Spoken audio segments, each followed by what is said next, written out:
She was my everything. Lucy saved me over and over and over again. Welcome to Rescued by a Dog, the podcast that brings you stories that the world needs about how our dogs are always the best things in our lives, even when the world is heavy. These are stories about dogs who have actually saved their owners' lives. I'm Laura, a mom to two amazing rescue dogs and author of the novel Not Just a Dog. And today I'm bringing you the heartwarming story of Lucy, who helped her loving owner Deidra get through cancer treatments. Our sponsor today is an amazing organization called Together for Health. Founded and led by a team of dog lovers, Together for Health works to prevent cervical cancer in the United States and around the world. You can learn more about them and how you can support at togetherforhealth.org. Now for Deidra's story about the steadfast power of a dog's love. Hi. Hi.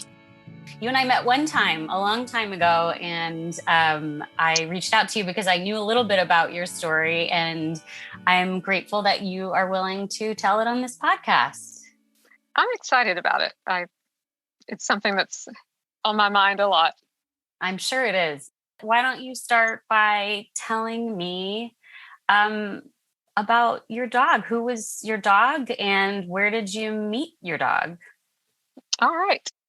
Well, her name was Lucy, and she was a purebred tricolored beagle, the black, brown, and white, which I didn't know until like the end of her days. When we got the results from a genetic test, she was a purebred beagle, which I always knew in my heart anyway. But so she weighed about 30 pounds, and she was perfect to me in every way.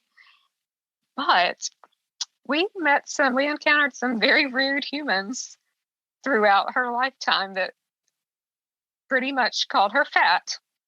And, one time one lady said, "She doesn't miss any meals, does she?"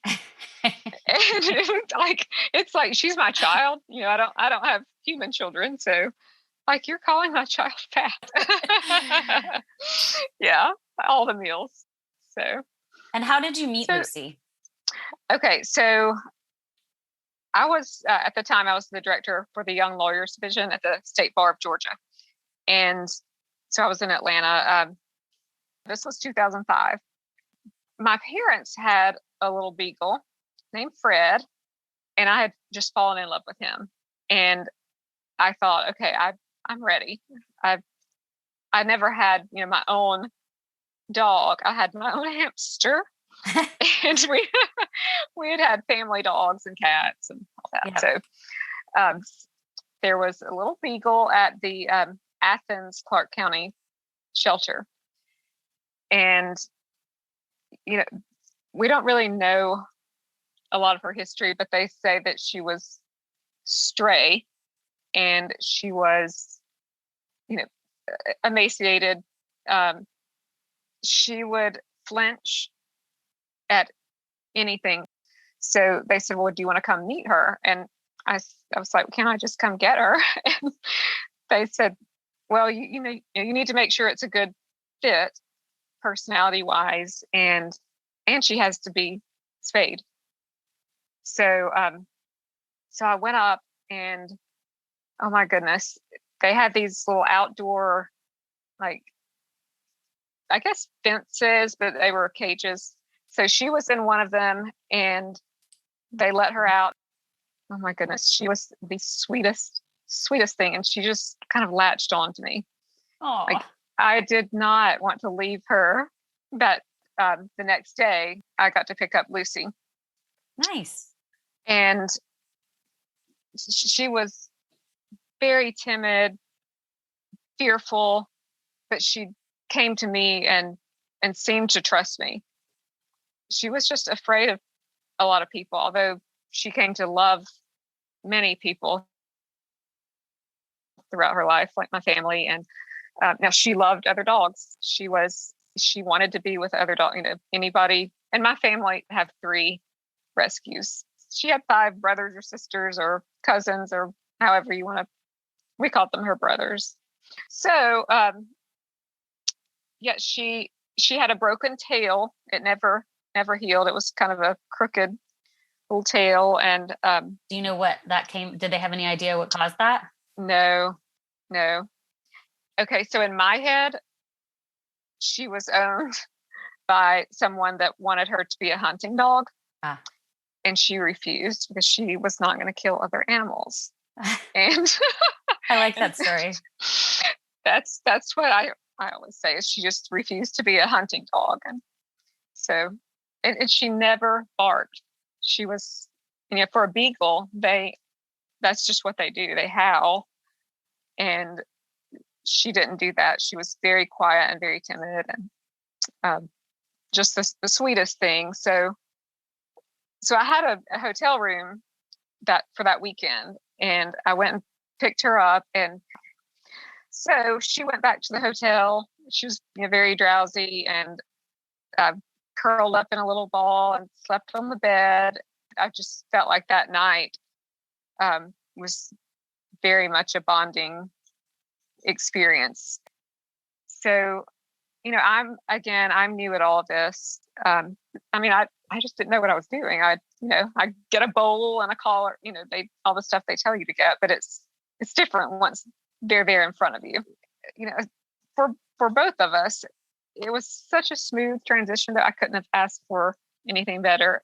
Sometimes later I would think, that could have been really bad, a bad situation.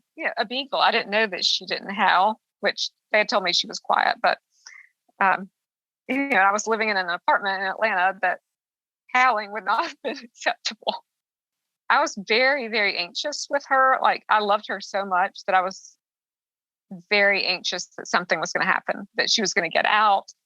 And, with beagles, they catch a scent and they're off, and then they catch another scent and they're off. And there's so many beagles that are runaways because they can't find their way back home a lot of the time. Because they have such a great nose. And so I was terrified that was going to happen.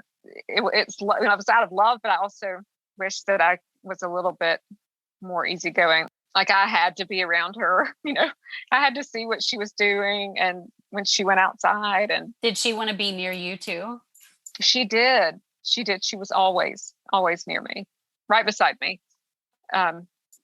She, of course she slept in the bed. That's not even something like, of course she did.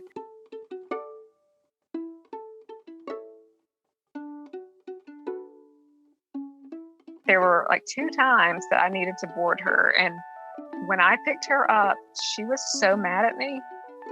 She, jumps up and runs and like, oh, I'm so excited you're here. Thank you for coming back. But then, like, in the car, she turned her head to the side away from me the whole drive.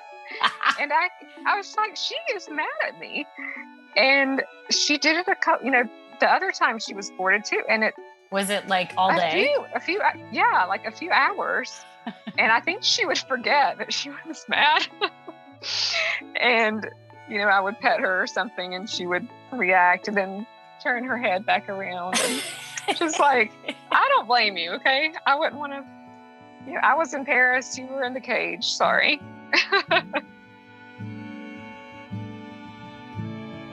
When she was a little bit older, you went through a pretty difficult time in your life. What happened in your life? Well, I was diagnosed with breast cancer on October 27th of 2017. And anybody hearing you have cancer, I mean, it just changes, it's a shocker. And I remember just hugging her after it was a phone call. And so I was in my bedroom.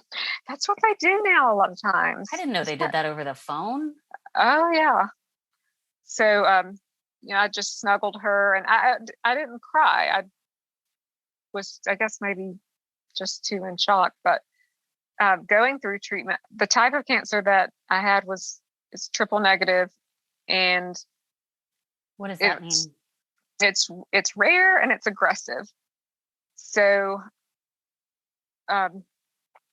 there are not many different ways to treat it. Like if you have an estrogen positive receptor, like mine was triple negative, so all three were negative. Sometimes people have a positive and a negative and another positive. So if you have the positive receptor, there's so many new treatments. Like you've probably heard of people taking a pill, every day for 5 or 10 years or some the rest of their life. There's nothing like that for triple negative because it's estrogen. I can't have anything with estrogen, basically. And so the chemo was just awful. For me, my hair was very, very important. And you see this brown hair here. I always had blonde hair before. So I was supposed to do 12 rounds of Taxol and then 4 rounds of AC, which is known as the Red Devil. And so the first 3 Taxol, it worked, but then they did an MRI and my tumor was still growing. So they said, we're going to stop that and go ahead and do the AC. And one treatment, and it was like 15 days to the day when I lost it all. Wow. I went skydiving after that.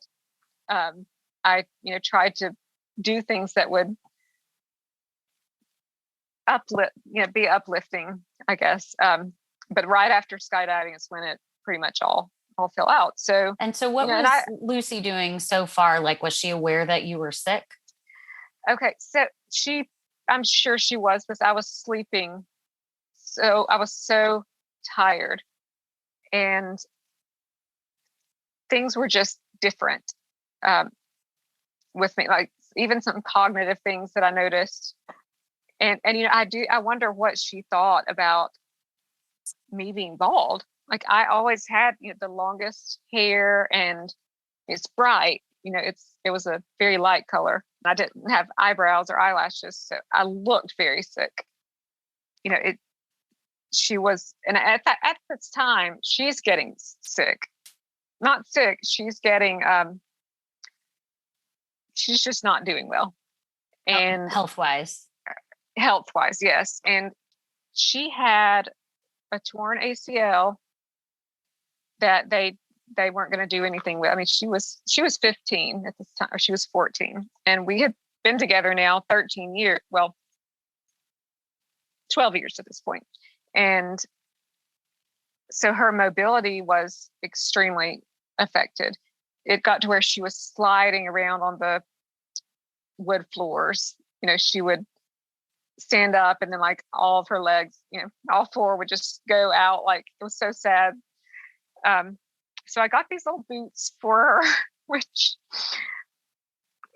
looked adorable on, but she was just like, why am I wearing boots? But, and at this point though, so we live upstairs.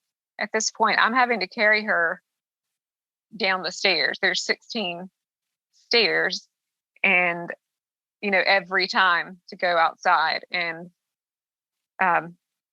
you were sick too. And I was sick. So carrying her, like, with surgery and with, the tumor, and my right shoulder just like, as soon as chemo started, my right shoulder just started bothering me. Like, I have no idea why. And it's still bad. So, I've got right arm, no good, left arm, no good, but I always did it. And we were happy I was happy to do that and honored.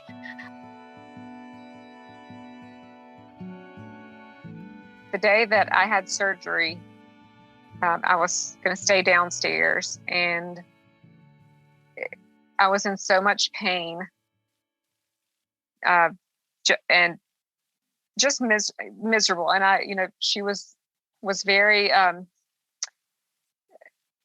kind. She would come up and lick just gently licked my hand. But a couple of days later, I was hospitalized after the surgery, and she was just it was just so precious. There's nothing in that bedroom. There's nothing, no other dogs. It's just like she's just there on the floor by herself, just waiting, because she knew I was coming back to that bedroom. Oh. And she waited in that bedroom for you? Yes.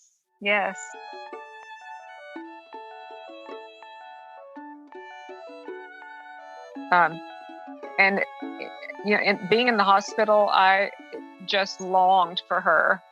And so this guy, or this girl, is a stuffed beagle, but very realistic looking at times. So my friend in Atlanta, my best friend Tiffany, had sent me that during chemo, because I was just like, I'm so sad that I can't bring Lucy anywhere with me.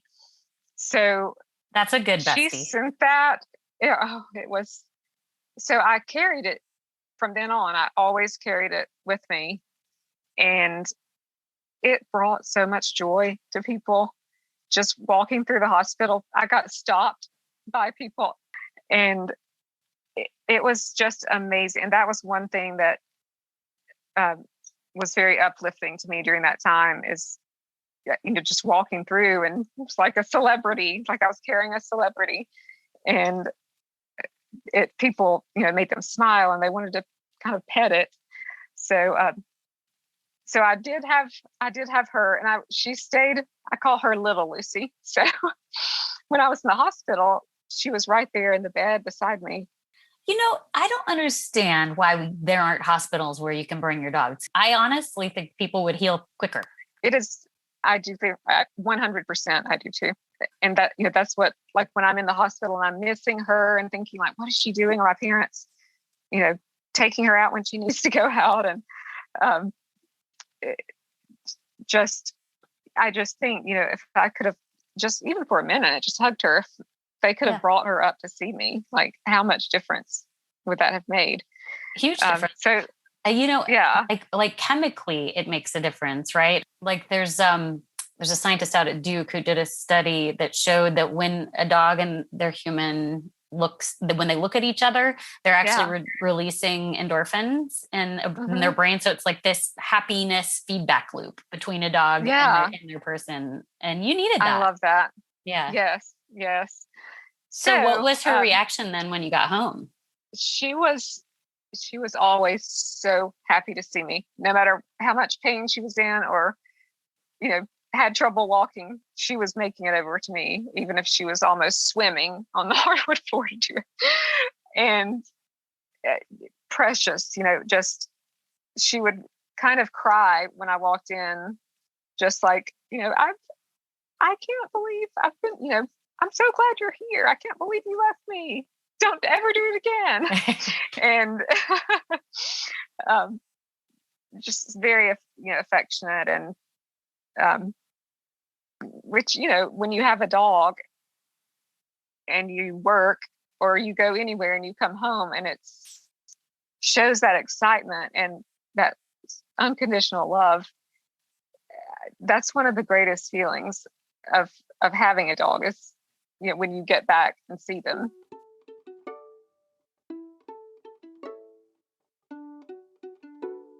When I wrote notes about all of this, I have written down, Lucy saved me over and over and over again. It was always the two of us, and it was up to me to make sure all her needs were met. So changes in my life with her, becoming responsible for another living creature. I've always struggled with depression since college. And, they say one of the best things for a depressed person is, holding and hugging a dog. And so I had that. I had more than a hug and a hold. I had her all the time. And there were periods that I would, be more depressed than others. And I feel like just the physical, being able to put my arms around her and her like scoot her butt closer to me. And, she would scoot so like hard, and like she didn't want there to be a single bit of space between us. And, it's that it just gives you a different sense of purpose than before. We did a lot of napping, and that a 15-year-old dog liked all the napping. Exactly. Yes. And I had always said that I wanted the two of us to go together. And then I got a cancer diagnosis, and her health is failing. And that seemed like a possibility,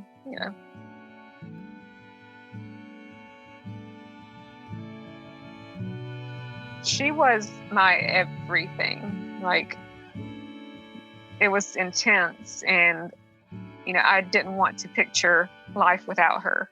Yeah. So, my treatment ended on August 28th. That I had, 30 days of radiation, and we had to say goodbye at the end of November. Oh. So she waited until I was finished with treatment, and I think that she had to know. I mean, she was not doing so well herself, and so again, I think we were taking care of each other. We're both sick, and we're both giving that love that is needed and desired and so helpful. And I think, that was the last gift from her.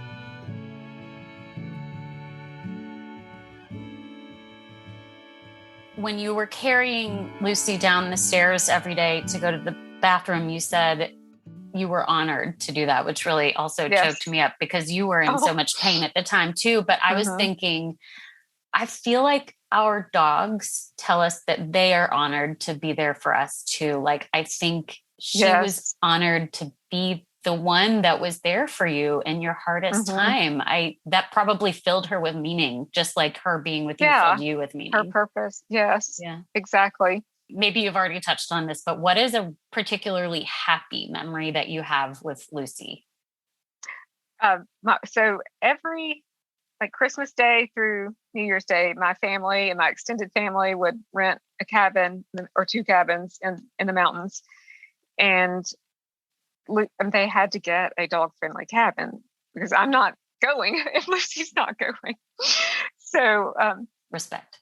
Every year we went, and I have such good memory. I love Christmas. It's my favorite time of year. Me too. I always took that week off of work, and just, it was a special time. And then walking her around those areas, she was just in heaven.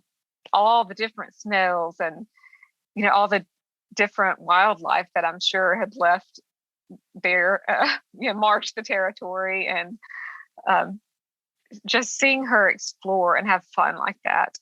I think it was harder for her to wag her tail as much since it was broken.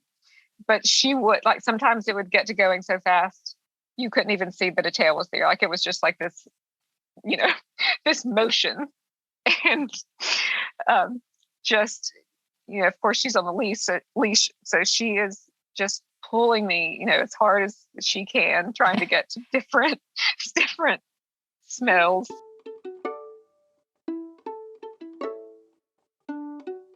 If Lucy could understand English, what would you say to her? Okay, so I would tell her that I love her more than imaginable. It's not measurable. It's in chemo brain. Goes to infinity and back. Infinite? That word right now. Infinite, yes. But and that she was the best dog. Now, what's kind of funny about this is I feel like, in a way, I have told her dog communicators or animal communicators. Do you know? Okay. I know all about this. Yep. okay, some people just, and I've never like been to a psychic. I finally said, I want to do it. So this woman, it's just so bizarre. Um, she's saying, I'm seeing Lucy on this, rectangular, like bed, and it's, brown. And like, that was the first bed that I ever got for her, which is still in my room with the big hole in the center. But it gave me more comfort than anything. And she said, she's saying you need to drink more water. Well, I had just gone through treatment. I don't like water. I'm like, my sister said, that's like not liking air. So I drink a lot of Cokes. And everybody had something to say about that. All of my doctors, you need to drink more water. You need to drink more water. But this woman, all I had done was we texted her a picture of Lucy. And like I said, I wasn't planning on doing the call. And so she said, you need to drink more water. And that was just like that, and the other thing she said is, you have so much love in you that you need to give away. And that I needed to get another dog. And I said, I will not get another dog. That's not an option. And she stressed that a few times, like, you need that. You need to give love to somebody. And the things that she said were comforting. There were just some very specific things that were so odd that I felt like we were communicating. And so did you take her advice to get another dog? Okay. So in my head, I'm thinking, no, I'm not going to get another dog. If I ever do, it's going to be a beagle again. So my mother especially, is such a foster failure with dogs. It's a good way to be a failure. So she brings this little long-haired Chihuahua home. And I thought, when she told me Chihuahua, I'm just like, it's just not who I am. That's not me. This little guy comes in and is the cutest thing in the world. He's been through a lot. And I just held him and hugged him. And I said, well, he can sleep with me in my bed tonight. And he never left. He never left. He never left. I didn't want him to think he was a replacement. And, in the same way, still honor her. But she totally wanted me to love, give that away. I was always her person. And I think she had a huge amount of trust in me that I would provide for her and do what was right for her. I think she knew from the beginning. And I think I knew from the beginning when I saw her, and she was dirty, and I only got to spend a few minutes with her, but I just knew, like, we're together. This is us. We're a couple.